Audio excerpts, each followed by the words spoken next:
Hi, my name is Jacob, and today I want to share with you a story about how I learned to speak with confidence, clarity, and purpose. But this isn't just a simple story about improving communication. It's a deep dive into how finding my voice transformed not only my career but also my relationships, my self-image, and the way I navigate the world. This journey was full of missteps, awkward silences, and moments where I wanted to disappear entirely. Yet, in the end, it led me to a discovery that changed my life forever.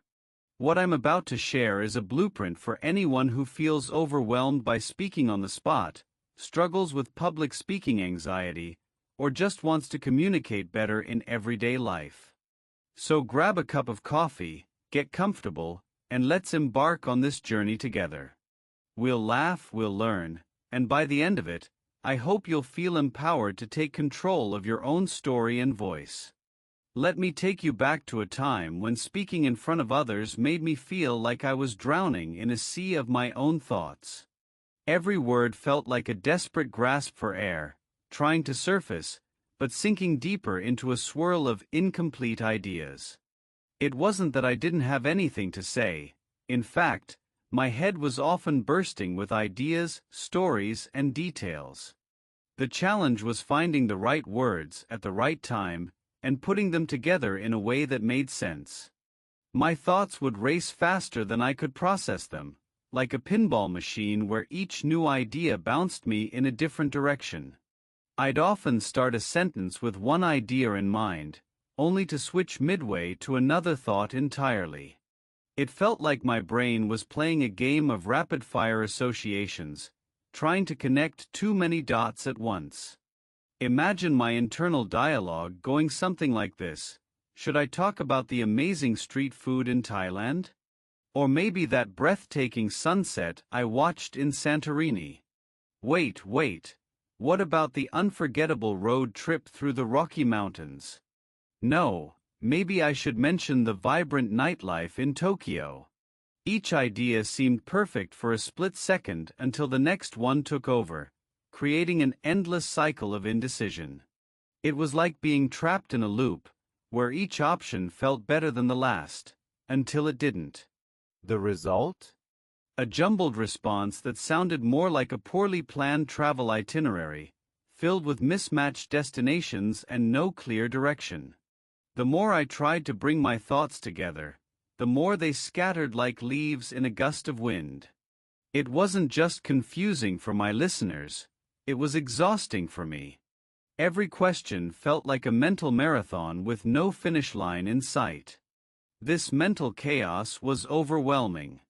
The harder I tried to focus, the more tangled my thoughts became.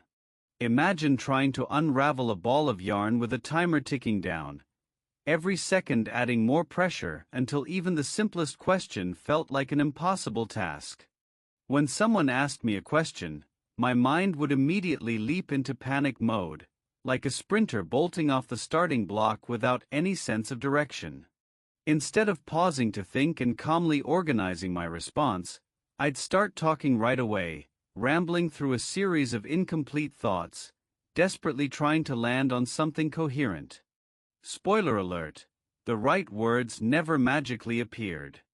Instead, I ended up delivering a disjointed, chaotic response that was equal parts confusing and exhausting, leaving both myself and my listeners utterly bewildered. It felt as if my mind was throwing out every possible idea, hoping one of them would stick, but instead, they clashed and collided, creating verbal noise rather than clarity. With each passing second, I became more aware of the confused expressions around me, which only made me speak faster, digging deeper into the pit of my own panic.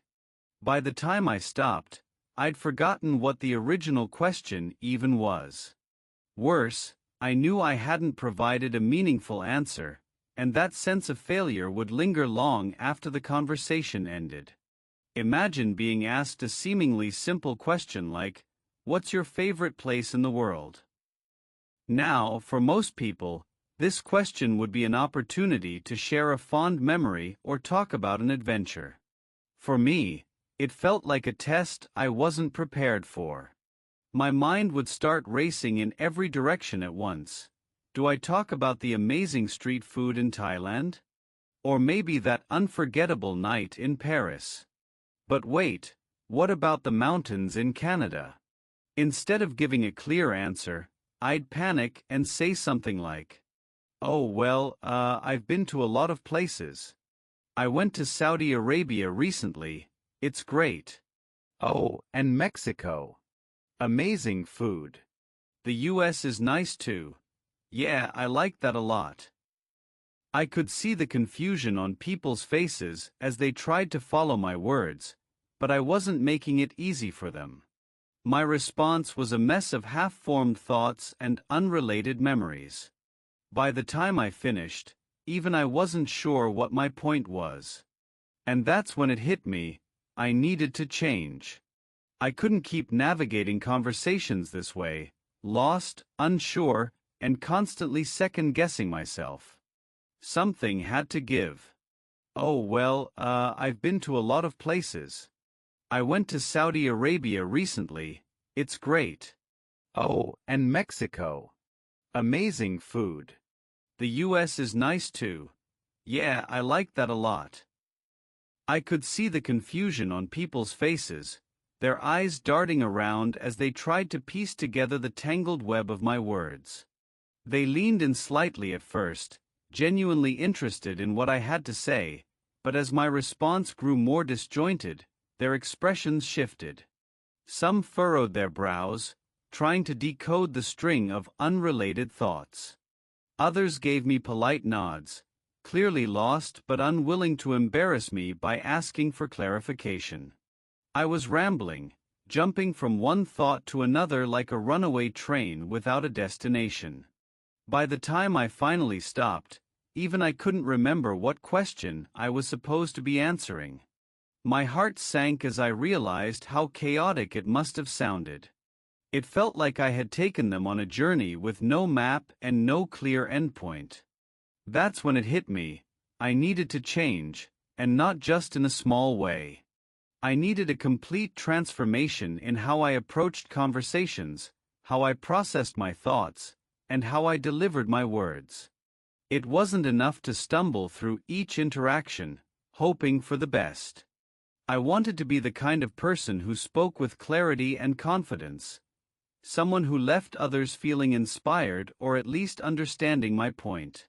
And that desire to change marked the beginning of a journey that would challenge me in ways I never expected but ultimately transform every aspect of how I communicated. One particular experience stands out as the turning point. It was a regular Monday morning in the office, and we had our weekly team meeting.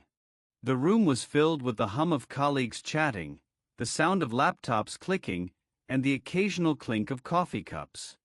Rays of sunlight filtered through the blinds, casting stripes of light on the conference table, adding a strange warmth to an otherwise routine setting. I had just taken a sip of my coffee when my boss turned to me with a casual yet serious tone and asked, "Jacob, can you give us an update on the project?" His voice was steady, but it cut through the ambient noise, bringing an abrupt hush to the room. It felt like time slowed down. My pulse quickened, and 1,000 thoughts swirled through my head. I knew the project inside out. I had spent countless hours analyzing data, compiling reports, and preparing timelines. But at that moment, all that information seemed to vanish. My brain scrambled for words, as if sifting through a file cabinet where everything was suddenly out of order. The steady hum of background noise faded into silence, leaving only the sound of my own heartbeat thumping in my ears. My colleagues turned their attention to me, waiting for my response. Some leaned back in their chairs, arms crossed, while others clicked their pens absently, glancing at me expectantly. I knew I needed to say something, anything, but instead of formulating a coherent response, I opened my mouth and hoped the right words would somehow tumble out. Yeah, so the project, it's going well. We've made some progress. There are still a few things we're working on, but overall, yeah, it's good, I finally managed to blurt out, my voice wavering slightly. It was a painful experience. I could see my colleagues trying to follow what I was saying, their eyes narrowing as they tried to piece together my scattered thoughts. My boss nodded politely, but it was the kind of nod that said, I appreciate the effort, but that was less than helpful. That moment felt like a punch to the gut. I walked out of the meeting feeling humiliated and frustrated with myself. It wasn't that I didn't know the information, it was that I couldn't communicate it clearly when it mattered most. As I sat at my desk afterward, I replayed the scene over and over in my head, dissecting every word, every pause, every missed opportunity. But that moment also lit a fire in me. I knew I couldn't keep letting this happen. I needed a system, a way to organize my thoughts and speak with confidence, no matter the situation. And that decision became the catalyst for one of the most transformative periods of my life. Simple genug, right? It should have been a straightforward answer. After all, I had been immersed in that project for weeks, meticulously analyzing every detail and preparing comprehensive reports. But as soon as the question left his lips, my mind went completely blank. It felt as if someone had pressed a giant reset button on my brain, wiping away all the carefully organized information I had stored. My thoughts, which had seemed so sharp and focused just moments earlier, scattered like leaves caught in a sudden gust of wind. In that instant, I became acutely aware of the weight of everyone's eyes on me. The room seemed unnervingly quiet, save for the soft ticking of the wall clock and the distant hum of office chatter outside the conference room. Time stretched painfully, each second feeling like an eternity. My pulse quickened, and die Kult feel the heat rising in my face. My palms grew clammy, and my heart thudded louder and louder in my chest. It was one of those moments where you wish you could freeze time, gather your thoughts, and deliver the perfect answer. But reality doesn't grant such luxuries. Instead, I did what I had always done in moments of panic. I opened my mouth and hoped that somehow, the right words would miraculously arrange themselves into a coherent response. The panic hit me like a wave. My heart raced, each beat pounding harder than the last, and my palms grew clammy. I could feel the heat rising to my face as I glanced at the room filled with expectant eyes. Instead of taking a much-needed moment to gather my thoughts, I did what had become my default response in these situations. I started talking. I hoped, rather desperately, that if I kept the words flowing long enough, I'd eventually stumble upon something coherent and meaningful. Spoiler alert, it never works out that way. Here's how it went. Yeah, so the project, it's going well. We've made some progress. There are still a few things we're working on, but overall, yeah, it's good. It was downright excruciating. I could see my colleagues shifting in their seats, their eyes glazing over as they tried to make sense of my tangled response. Some furrowed their brows in concentration, while others exchanged brief glances, silently communicating their confusion. My boss nodded politely, but it was the kind of nod you give when you're trying to mask disappointment. That nod hit me harder than any verbal critique could have. Jacob is clearly struggling, and everyone knows it. I walked out of that meeting feeling humiliated, carrying the weight of disappointment on my shoulders. My thoughts spiraled. How could I let that happen? Why couldn't I express myself clearly? 4 hours afterward, I replayed the scene in my head, dissecting every awkward pause, every misstep in my explanation. But somewhere amidst the self-criticism, a spark of determination began to grow. I realized that this wasn't just a fleeting failure, it was a wake-up call. I knew I couldn't keep living in fear of speaking up. I needed a plan, a system to help me break free from this cycle of panic and confusion. I needed a way to organize my thoughts so that I could speak with clarity and confidence, no matter the situation. That realization marked the beginning of one of the most transformative journeys of my life. After that experience, I went on a relentless mission to find a solution. I read books on communication, ranging from ancient rhetoric to modern strategies on persuasive speaking. I spent countless hours watching videos of great speakers, studying their gestures, their tone, and how they captured an audience's attention with seemingly effortless grace. I tried every technique I could find, from breathing exercises to mental visualization, but nothing seemed to truly click. It felt like I was grasping at straws, searching for a missing piece in a complex puzzle. Then, one evening, while watching a lecture by a seasoned public speaker, everything clicked into place. The speaker leaned forward, his eyes scanning the audience as he said, "If you've ever struggled to organize your thoughts while speaking, you're not alone. But there's a simple solution, a method that can transform how you communicate." He called it the AAA formula, a deceptively simple yet incredibly powerful framework designed to help people think clearly and communicate effectively on the spot. The audience was riveted, myself included. For the first time, I felt like there was hope, like there was a concrete tool I could use to finally get control of my chaotic thoughts. My pen moved furiously as I jotted down every word, eager to try this new approach. The formula was simple but powerful, almost deceptively so. At first glance, it seemed like something you'd scribble on a napkin during a brainstorming session. But the more I thought about it, the more it made sense. It wasn't just about answering a question, it was about structuring your response in a way that created clarity and connection. It felt like a compass that could guide you through any conversation, no matter how lost you felt at the beginning. 1. Answer the question. Start with a clear, direct response. 2. Add details. Support your answer with reasons, examples, or stories. 3. Acknowledge and close. Repeat your answer to reinforce your point and signal that you're done. It seemed almost too simple to work. Could something this basic really solve the problem that had plagued me for years? But then I thought back to all those moments when I had stumbled through answers, wishing for just a little more structure to hold on to. I realized that I had nothing to lose and everything to gain.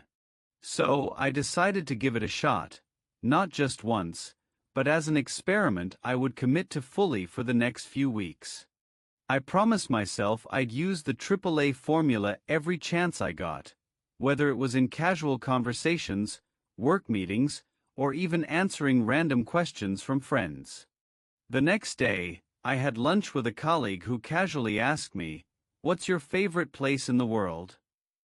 This type of question would have usually sent me spiraling into a chaotic list of every city I had ever visited. My mind would race, jumping from New York to Paris to Tokyo, overwhelmed by memories and details that would clash and confuse both myself and my listener. But this time, something was different. I paused. I took a deep breath, collected my thoughts, and decided to apply the AAA formula.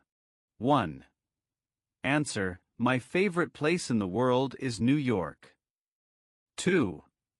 Add details: I love New York because of its energy. The city's fast pace pushes me to be my best self. The first time I visited, I attended a tech conference and met people who changed my life. 3.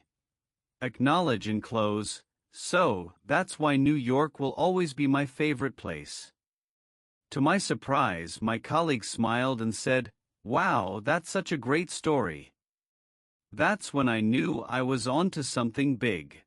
It wasn't just a small victory in an ordinary conversation.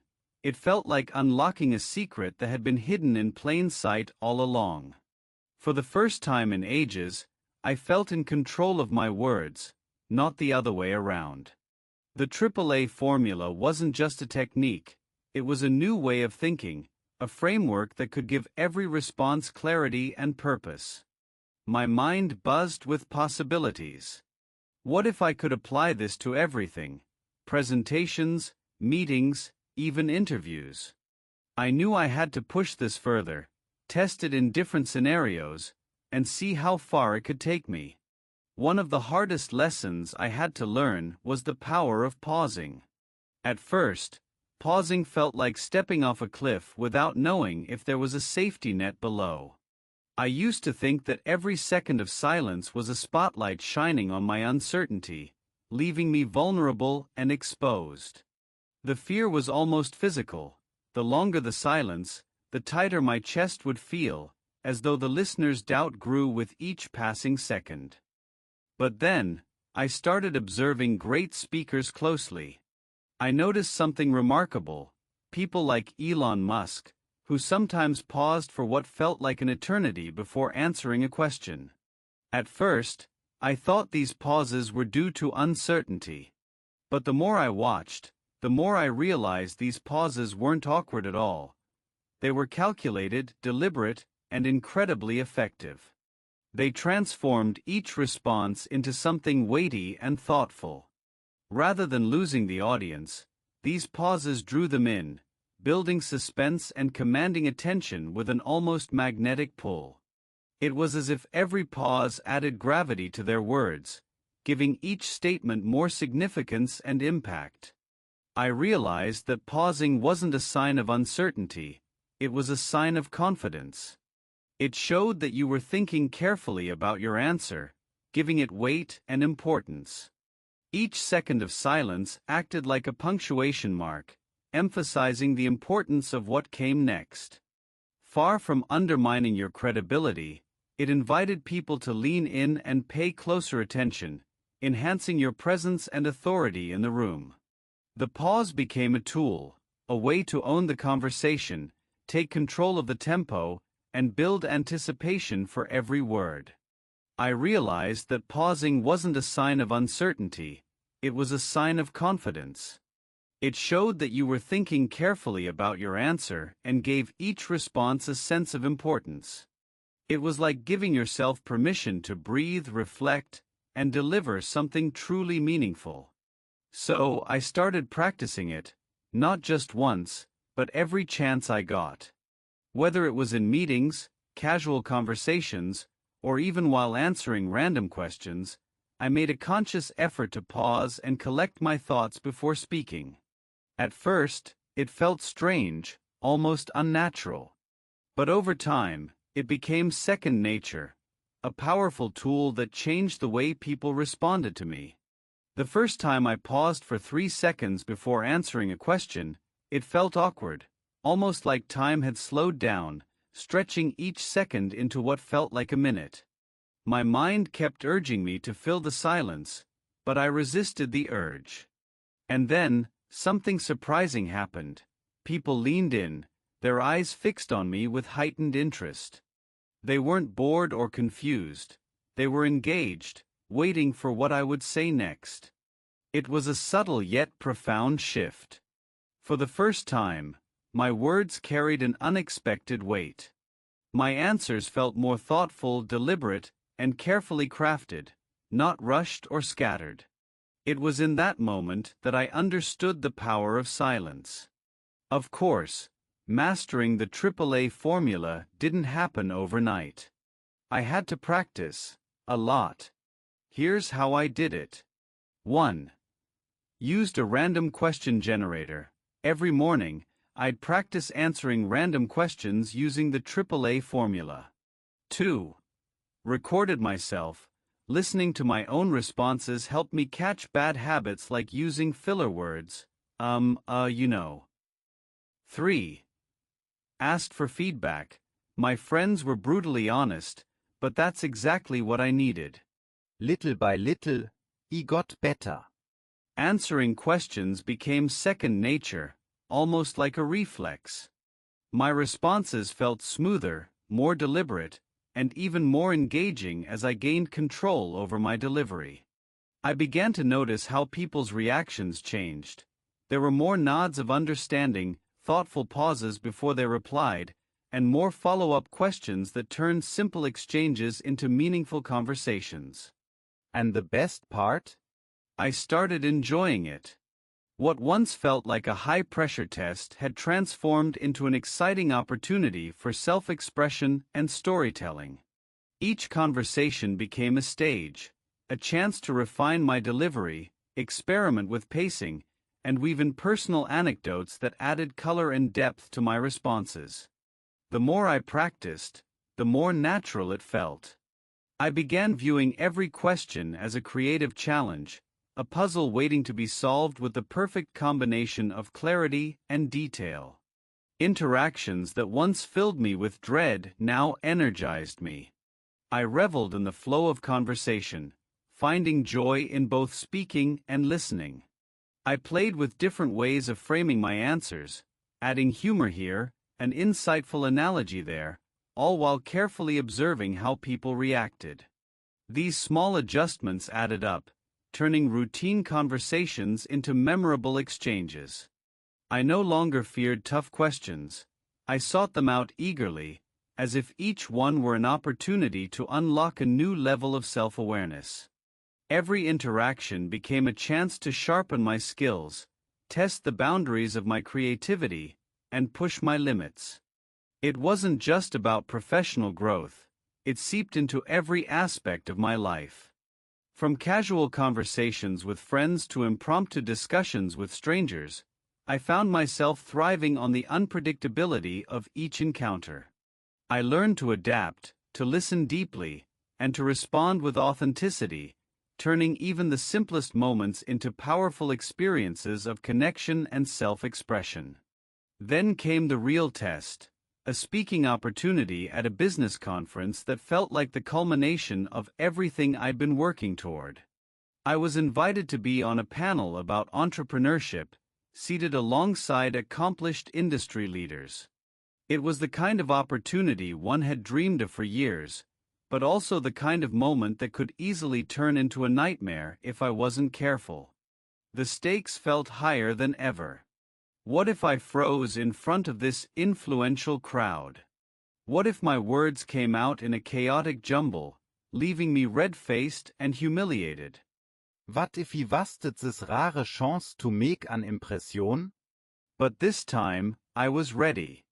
I had rehearsed scenarios in my head, visualized potential questions, and leaned into the power of the pause. As the moderator introduced the panel, I felt a surge of calm confidence. I reminded myself to breathe, to trust the process, and to embrace the moment.